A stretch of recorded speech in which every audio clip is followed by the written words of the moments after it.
Өдрөө минь. Сайн байна уу? За сайн байцгаана уу. За та хоёр мань гоё тухтай суугаад хөвчөө зүгээд. Микээ ортуулаад микрофоно бүр нэлээд ойртуулсан шүү. За. Манай зочид маань болохоор ингээд тий подкаст болохоор тий. Аа. Тэгэл ер нь энгийн чөлөөтэй ярилцлага өрнөх болно.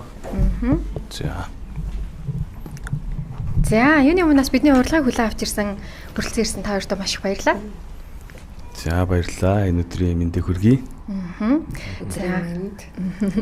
Тэгэхээр өнөөдөр бас их гоё сэдвийн талаар ярилцсанаа тий. Хурим гэдэг бол хүн бүрийн амьдралд одоо за бүсгүүчүүдийн маань ялангуяа ингээд баг хасаал мөрөөдөж өсөж явдаг зүйл. Ягаад заавал бүс. Яг ялангуяа гэж онцлол за хүн бүрийн тий ийм бол юм мөч байгаа тий. Энэ мөчтэй бол хамт байдаг хүмүүс маань өнөөдөр зочдоор маань хүрэлцэн ирсэн байгаа. За тэгээд та хоёр маань юуны өмнө өөртөөгөөс товчгоо манай үзэгчтэй танилцуулаад тэгээд ярилцлага эхлэе тий. Танаас эхлэв. За гэрлэх ёслолын ордны захирал Уянга байна.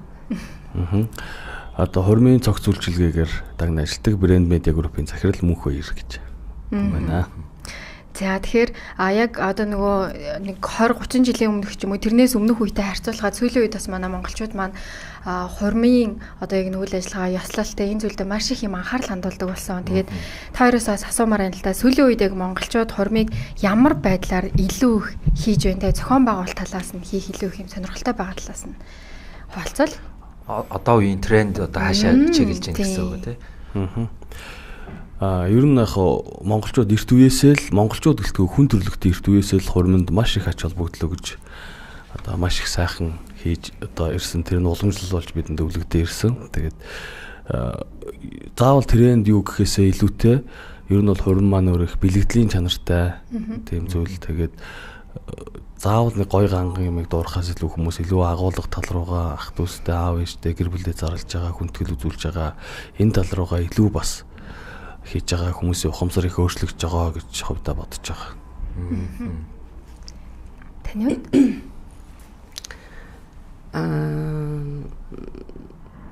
ямар асуулт биш л өөр юм байна. Жишөө гэж. Тэгээ монголчууд ер нь яг хурмыг ямархуу байдлаар илүү одоо хийх юм сонирхолтой. Сүүлийн үед одоо хүмүүсийн их одоо юу гэдэг те далайн хариг дээр очиж хийж байгаа ч байна те гэрлэх ёслолын ордондоо хийж байгаа ч байна яг энэ тренд болж байгаа.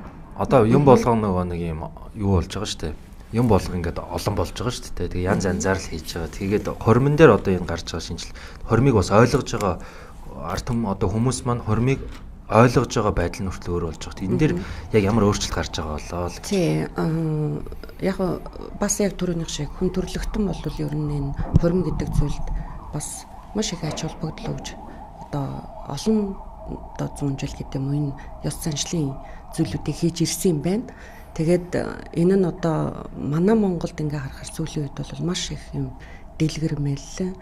Тэгээд маш их юм олон талтай зүйлийг оруулсан.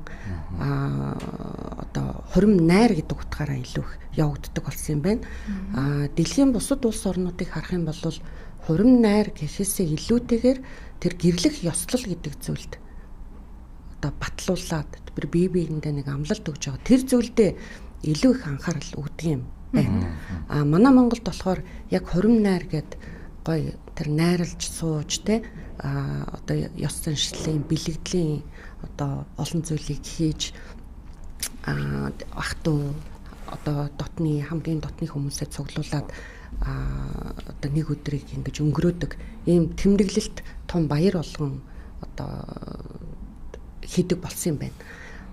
Тэгэхээр ер нь бол миний бодлоор гэрлэх ёслол гэдэг зүйл нөр хамгийн чухал зүйл. Яг тэгвэл энэ хоёр хүн гэр бүл боллоо гэдгээ албан ёсоор эрхцэн хувьд баталгаажуулж аваад тэгээд өөрсдөө хамгийн дотны хүмүүсээрээ гэрчлүүлээд тэгээд бие биендээ нэг юм амлалт өгөөд тэ хизээч юу ч тохиолдчихсан хоёлаа насан туршдаа хамт шүү гэдэг зүйлийг ингээд хийж байгаа энэ ёслол энэ ёслолыг хийх нөхцөл болцоог одоо ингээд төрөөс нь бас бүрдүүлж өгч штэ тэ нөгөө талаас нь хэлэх юм бол энэ төрөөс үзүүлж байгаа маш том ёслол хүндэтгэл одоо нийгэм одоо улс өөрийнхөө анх шатны нэгжийг бий болж байхад үзүүлж байгаа маш том ёслол хүндэтгэл гэсэн үг.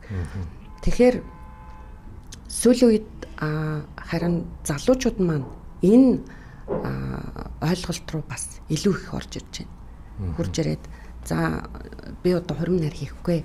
Одоо хурим найр гэж их одоо олон хүн цуглуулад ийм зүйл хийхгүй. Харин дотныхоо хүмүүстэй ирээд гэр бүлийнхэнтэйгээ эсвэл найз нөхдөдөө ирээд гой гэрлэх ёслолоо хийнэ гэдэг энэ өнгө аяс руу бас их орж байна. Яг зөв тий. Одоо гэрлэн гэдэг чинь тэр хоёр хүний л хоорондын шийдвэрийн асуудал, бие биендээ амлалт өгж байгаа асуудал. Тэнгууд хурим гэд сонсогдонгууд ягаад ч нүдэн төсөөлөгдөж байгаа үзэгдэл маань болохоор ингээл нэг тэм зааланд хүмүүс суудсан тий. Хүмүүст харагдах байдал тал дээр илүү анхаарат идэв юм шиг тий. Тийм л байна. Тэгэхээр энэний ялгааг нь гаргаж өгөх тал дээр илүү ажиллах гэх юм аа. Тийм. Одоо харин манай гэрлэх ёслолын ордон яг энэ ялгааг гаргаж өгөх тал дээр илүү их ажиллаж байна. Урд нь бол яг л одоо ордны маань дээр нь хүртэл байгаа штэ гэрлэх ёслолын ордон гэдэг. Гэтэл хүмүүс бүгдээрээ ярихдаа хурмын ордон гэж ярьдаг. Яг одоо жишээл би та хоёроос гэрлэх ёслол гэж юу вэ гэдээ асуух юм бол та хоёр надад хариулахдаа яг хурмаар л хариулах байх гэж бодож байна. Тэгээ одоо нөгөө бидний цаг бага байгаа учраас яг бид хоёроос асуулт асуухгүйгээр тайлбарлаад явчих гэж бодод байгаа байхгүй. Тэгээд яг ингээл хурим найр одоо хүмүүсээ те ах トゥ хамаатан саднаа цуглуулна. Бүгдийг нь одоо цуглуулахгүй бол болохгүй. Найз нөхдөд ажлынхныгаа тэрийг урихгүй бол гомдно, энийг урихгүй бол гомдно гэл ингээд нэг өөр хэлбэртэй илүү их анхаарал хандуулаад байгаа. Ийм зүйл болоод байгаа. Тэгэхээр яг юунд бид нар ач холбогдол өгөх ёстой, юу нэг чухал вэ гэдгээ одоо сайн бодох хэрэгтэй. Тийм учраас энэ ойлголтыг одоо гэрлэх ёслолын ордон сүүлийн үед бас нэлээд сайн хүмүүст тайлбарлаж байгаа гэж. Түгээн дэлгэрүүлж байгаа. Үйлсэд одоо гар бие уралдсан явж байгаа гэдэг шиг. За мөнхөр цашнаасаа асуумаар байна л да. Одоо хурмын яг юм нөгөө эрэлттэй сарууд гэж байдаг шүү дээ. За ялангуяа дулааны улирал, намрын улирал нөгөө дашны балжины өмнө давхцаа өдөр гэл ингээл араараасаа цураал явдаг. Яг хамгийн эрэлттэй сар нь ер нь хизээ байгаа даа. Тэгээ хосуудын хувьд яг юм хамгийн одоо үнэтэй гэсэн гоё цаг мөчийг нь зохион байгуулахад ер нь юун дээр хамгийн түрүүн одоо голчилж анхаарч ажилладаг вэ? За тэгэхээр сая уянгаагч маань яг хэлсэн шиг энэ бол гэрлэх ёслол болон тэгээ хурим найр гэдгээ бид нэр юм хавтгаар авч нэг юм ойлгоод шүү дээ. Яг энэ бас ингээс аргагүй олон жил бас ингээд нөгөө уламжлалтад ирсэн одоо найрын зүйл. Тэгвэл энэ бол нөгөө хувь хүний бас заавал их олон хүн ураад яг уу эсвэл яг өөрсдийнхөө хүрээнд хийх гэдэг бол хувь хүний сонголт. Тэгвэл энэ дээр хүмүүс яагаад илүү ингэж ач холбогдол өгөөд байна вэ гэхээр амьдралд ганцхан тохиолдох зүйл учраас энийгээ би ста нэг гоёийнэ гэдэг зүйл нь тэгээд сүүлдээ бүр далайн ирэг дээр очиж хурмааж явах шиг те. Энэ бол нөгөө бид нар яг юм бэлгэдлийн чанартай өвөл уламжлалаа шингээсэн зүйл учраас илүү ингээд Монгол ахуйгаа, Монгол соёлоо тэр өвөл уламжлалаа их бодож дагаж их хэрэгтэй гэж боддог. Тэгээд монголчуудын хувьд бол яг дандаа нөгөө намрын сар бол найрын сар шүү дээ. Тэгээд тэрийг ингээд судлаад бас үзэхээр нөгөө бид нар нүүдэлчин ахуйтай тэндээсээ одоо эдээ цагаа элбэг дэлбэг болохоор найраа хийдэг юм байсан юм байна. Одоо орчин цагт бол бүх юм элбэг дэлбэг болсон. Тийм учраас одоо хавар, зун, намар айлч үйлрэлт нь бүр өвлж одоо хуримуд болдог тийм ээ. Ингээд явж байгаа. Тэгээд хүмүүс бол хурмыг ганцхан удаа хийнэ гэдэг дээр л маш их юм ач холбогдол өгч байна. Магадгүй одоо бас гадны орнууд ч тийм шиг байгаа. Одоо бид нар зөвхөн ингээ Монголын хүрээнд дээрээгүй те олон улсад одоо гайхамшигтай бүр сонин шийдлэр хурмаа хийж байгаа юм зүйлүүд байдаг. Тэгээд Монголын бас энэ хурмын салбар маш эрчимтэй хөгжиж байгаа. Ресторанууд, энэ зохион байгуулалтын компаниуд, ер нь яг энэ чиглэлээр үйлчлэг үзүүлж байгаа байгууллагууд маш олноороо гарч ирсэн. Тэгээд өрсөлдөөн дундаас бол ер нь хэрэглэгч хождог. Тийм учраас одоо сүүлийн үед бид нар яг дэлхийн стандартад нийцсэн ч гэх юм уу, тийм зүйлийг одоо хийхийг хүсвэл тэрийг Монголд хийх боломжтой болсон. Вау. Тэгээд одоо гэрлэх ёслолын ордноор ийм тодорхой яг бүр ийм тоочны бичгсэн баримжаа өгөх боломж байгаа болоо. Гэрлэх ёслолын ордноор жилдээ нэг хэд орчим хоримлогч хосууд ирж бас гэрлэлээ батлуулж байна. За жилд ер нь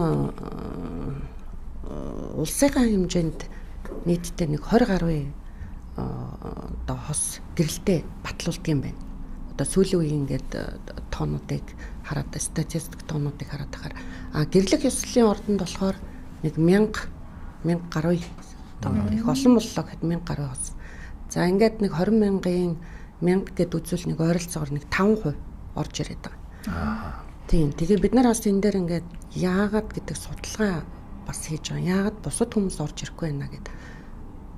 Тэгээ бусад хүмүүс орж ирэхгүй байгаа шалтгаан нь голцоо нөгөө төрөний яриадсан илүү нөгөө нэг амьдралд ганц тохиолдож байгаа зүйл болохоор үнэхээр тэр олон бүх тэ хамаатан садан найз нөхөд дотныхоо бүх хүмүүсийг цуглуулад нэг хийчээ гэдэг ойлголт байгаа. Тэгээ энэ ойлголтыг хийхэд ч мэдээж санхүүтэй холбоотой. Тэгээд бас нэлээд нүсэр ажил гэж хүмүүс энийг ойлгоод байт юм байна. Тэгэхээр тэгэж ойлгоод одоо нэг тодорхой хэмжээний хүмүүс нь за өөрсдөө мөнгө цуглуулад тэ зарим зээл аваад чийж явах шиг одоо маш олон янзаар хийж байгаа. Гэхдээ нэг 1000 хүн л орж ирж байгаа нэг 5%. Цаана нэг 95%. За бүр 90% бохироор тий. Энэ хүмүүс бол одоо нөгөө ялангуяа эмэгтэйчүүд нөгөө хүүхэд байхасаа нэг юм гоё цагаан плац мөрөөдөл тий. Нэг юм хормыг мөрөөддөг штэ. Тэр мөрөөдлөө ингээд аваад үлдчихэд байгаа. Тэгэд би ч гэсэн яг энэ ажилд орж ирэхээс өмнө энэ тухай боддггүй л байлаа л да. Энэ ялгааг мэддэггүй байлаа. Тэгэл орж ирээл яг яагаад гэд маш олон асуулт, дээрэс нь маш олон юм тоонууд дээр ингээд харахаар ерөөсөө энэ ойлголт тийм зөрүү байгаад байгаа юм байна. Бүгдийг л одоо тэр өдрөл багтааж хийчээ гэдэг юм яваад байгаа юм байна. Гэтэл энэ гэр бүл болно гэдэг чинь өөрөө хамгийн чухал зүйл хүний амьдрал юм тийм үү. Тэгээд тэр нэг ёслол маш гайхамшигтай, маш нандин, хязгаарч давтагддаггүй, дурсамжтай, маш гоё зүйл үүдэг нандин тийм ээ. Тэгэхээр яагаад энийг хүн болгон хийж болохгүй гэж? Яагаад заавал бүгдийг урих ёстой гэж тийм үү? Бид нар ингээл жил болгон одоо ингээл залуучууд чинь жил болгон төрсөн өдрөө 20-30 хүнтэй ингээл тэмдэглэл байдаг. Гоё тий, баясаал байдаг. Гоё болдог. Нэг өдрийг найзуудтайгаа маш гоё өнгөрөөдөг. Эсвэл гэр бүлийнхэнтэй гэж юм тий. Тэгвэл ягаад энэ амьдралынхаа ийм нандин чухал зүйлийг бид нар тэр найзуудтайгаа тэр дотн найзуудтайгаа ч юм уу зөвхөн гэр бүлийнхэнтэй ч юм уу ягаад хийж болохгүй гэж тий. Энийг ер нь хүн болгон хийх ёстой юм байна. Одоо энэ чинь зүгээр л хурим найр хийх, гэрлэх ёслол гэдэг тухай ч яриад байгаа юм биш. Энэ чинь ер нь бол улс их орны бүр явж байгаа тогтвортой байдлын тухай ч яригдана. Гэр бүл тогтвортой байх юм бол улс их орн тогтвортой байдаг. Энэ бол маш том асуудал.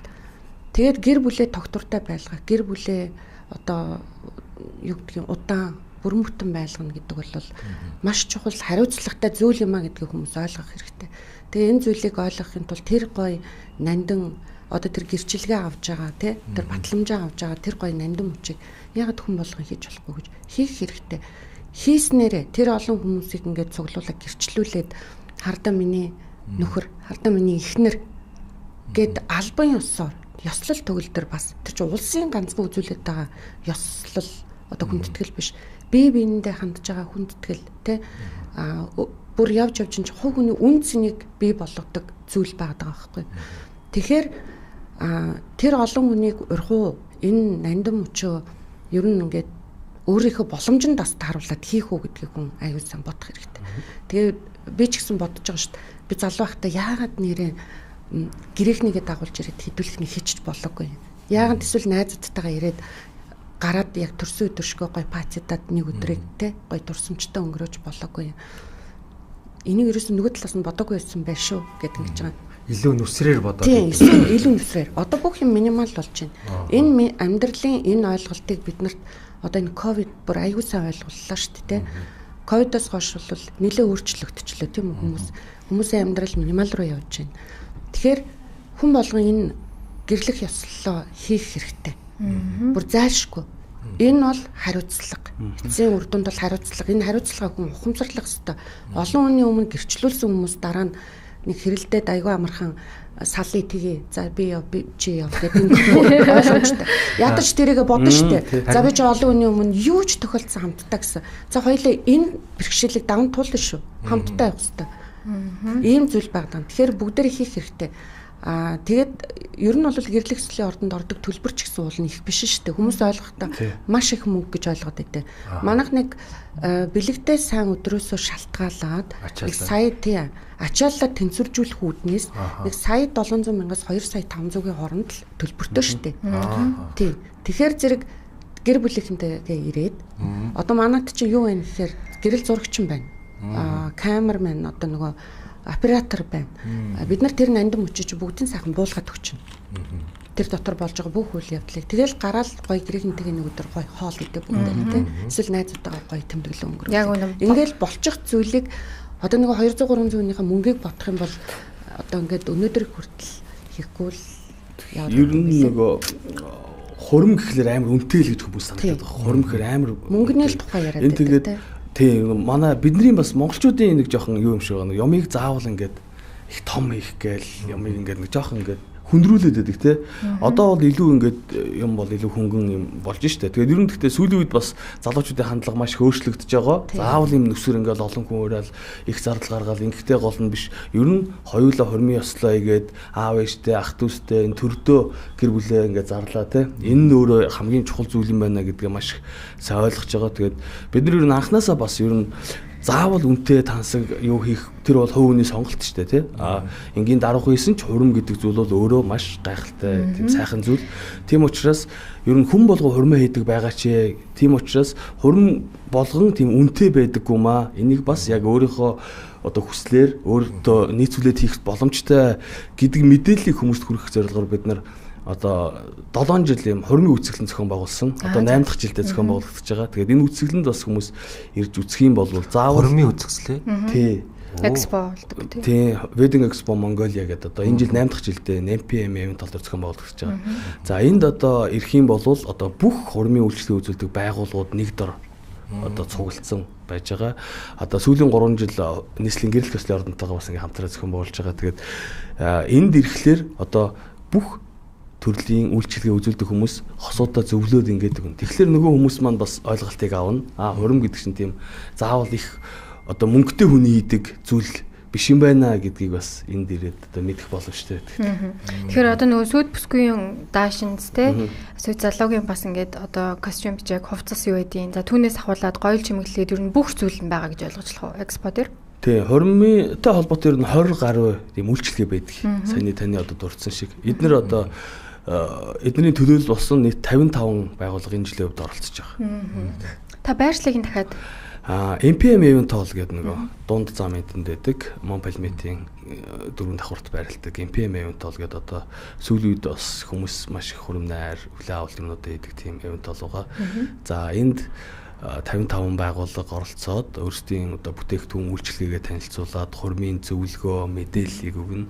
За нийслэлийн гэрэл төслийн ордноос бас өөрсдийн үйлчлэгээ танилцуулаад хурмын саруудын захиалга авж байгаа. Тэгээд бас маш олон азднуудыг бид нэр тодруулдаг. Хамгийн анх бид нар 2017 онд 40 сая төгрөгийн төсөвтэй хурмын астан гэж тодруулаад нэг хосын хурмыг одоо зохион байгуулж өгч ирсэн яг энэ байгууллагууд маань нэгдээд түүнээс хойш энэ одоо шагналаа их олон хүнд хүргье гэдэг үүднээс даашин зардаг нэг даашин за нэг эмэгтэйд пижак зардаг пижака нэмэгтэйд хурмын чимэглэл хийдэг нэг хүнд ч гэдэг юм уу. Ингээд энэ жилийн хувьд бол 24 юм ацтай хосыг шалгаруулад бас юм бэлгэлэхээр бэлдсэн байгаа.